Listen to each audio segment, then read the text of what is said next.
संकल्पनेच्या माध्यमातून एक पदयात्री महाराष्ट्र भ्रमण करणारा, महाराष्ट्रच नाही तर संपूर्ण भारत भ्रमण करणारं व्यक्तिमत्व आपल्या समोर त्या ठिकाणी उपस्थित झालेलं आहे। त्यांचं नाव आहे विद्याधर विठ्ठल भुसकुटे सर या ठिकाणी आपल्याकडे आलेले आहेत। सरांचा परिचय द्यायचा झाला तर 40 वर्ष नोकरी करून 40 वर्ष बँक ऑफ इंडिया यामध्ये सर्व्हिस त्यांनी त्या ठिकाणी केली आणि सर्व्हिस केल्यानंतर संपूर्ण देश भ्रमण करण्याचं एक स्वप्न त्यांनी हाती घेतलेलं आहे। चालण्याचा त्यांनी प्रारंभ केला आणि त्याची दखल, या भ्रमंतीची दखल लिम्का बुक ऑफ रेकॉर्डने त्या ठिकाणी घेतली। त्याचबरोबर आशिया बुक ऑफ रेकॉर्ड्स याच्यामध्ये सुद्धा त्याची नोंद झालेली आहे। त्याचबरोबर इंडिया बुक ऑफ रेकॉर्ड्स याच्यामध्ये सुद्धा त्यांच्या चालण्याची, त्यांची जी पदयात्रा आहे, कारण वयाच्या एवढ्या वय झाल्यानंतर सुद्धा त्या ठिकाणी पदयात्रा करणं आणि संपूर्ण जग असेल, संपूर्ण देश असेल हा भ्रमण करणं, हे स्वप्न घेऊन त्या ठिकाणी ते चालतात।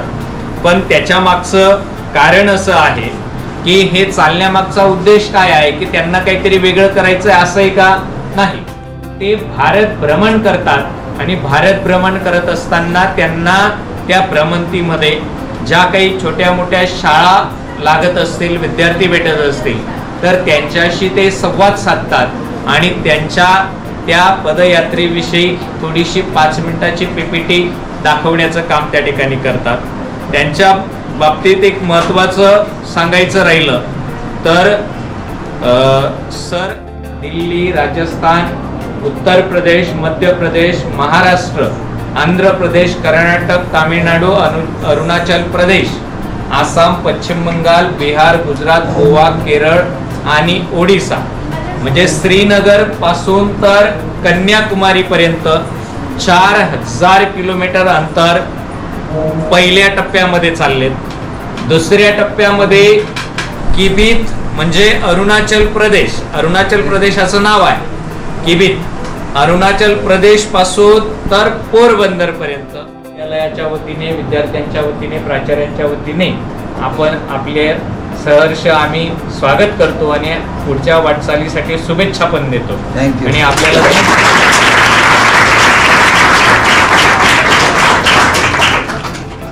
विद्यार्थी आणि सगळे लांबून लांबून शिक्षणाच्या ओढीने इथे येतात, याचा मला फार बरं वाटतं।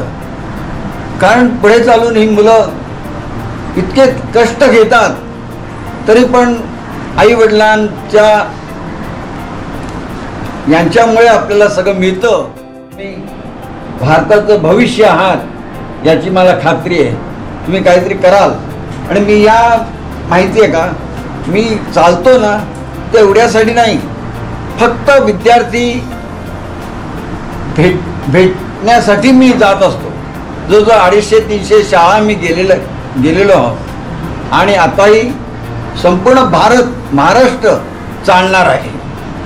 कारण काय, सध्या काय माहिती का, मी खास महाराष्ट्रासाठी आलेलो आहे। ते या त्यांना खोलवर जाऊन महाराष्ट्राच्या जिल्ह्यांना अनुभवायचे आहे मला। पर्यावरण संतुलनाचे परिणाम, उदाहरणार्थ अतिवृष्टी, दुष्काळ, अवकाळी पाऊस, नद्यांना पूर, वाढते तापमान इत्यादी आपल्या महाराष्ट्रातही गेल्या काही वर्षात तीव्रतेने जाणवू लागले आहे।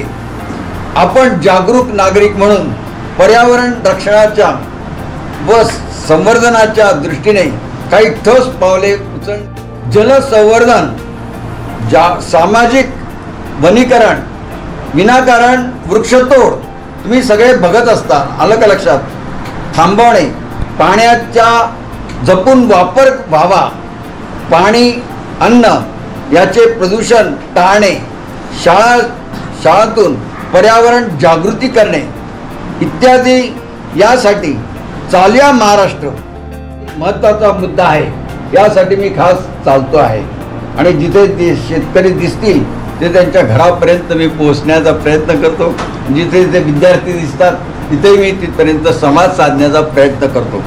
आज मला खास करून इथे माझी पुस्तकं मी बघा या 10 वर्षामध्ये मी 3 पदयात्रा केल्या आणि 4 पुस्तकं लिहिली. हे लायब्ररीमध्ये तुमच्या असेल तर तुम्ही जरूर वाचा.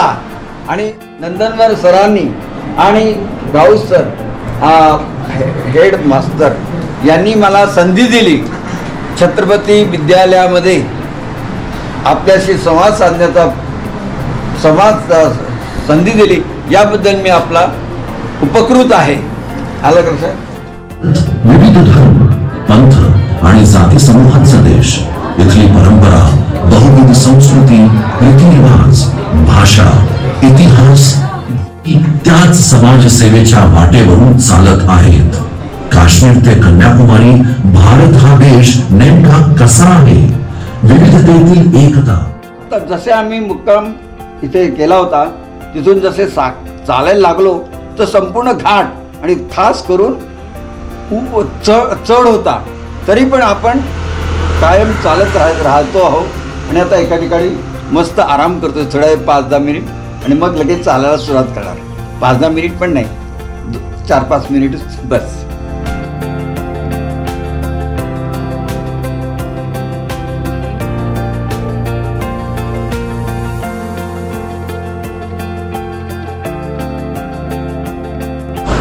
आणि मुख्य म्हणजे माझी अर्धांगिनी विंदा मला भरपूर स्कोप देते. कर, तुला हवं तेवढं कर, त्यामुळे निवांतपणे सगळं करू शकतो. हां, नाहीतर इतरांना नाही तशी संधी मिळत नाही. हो की नाही? चला.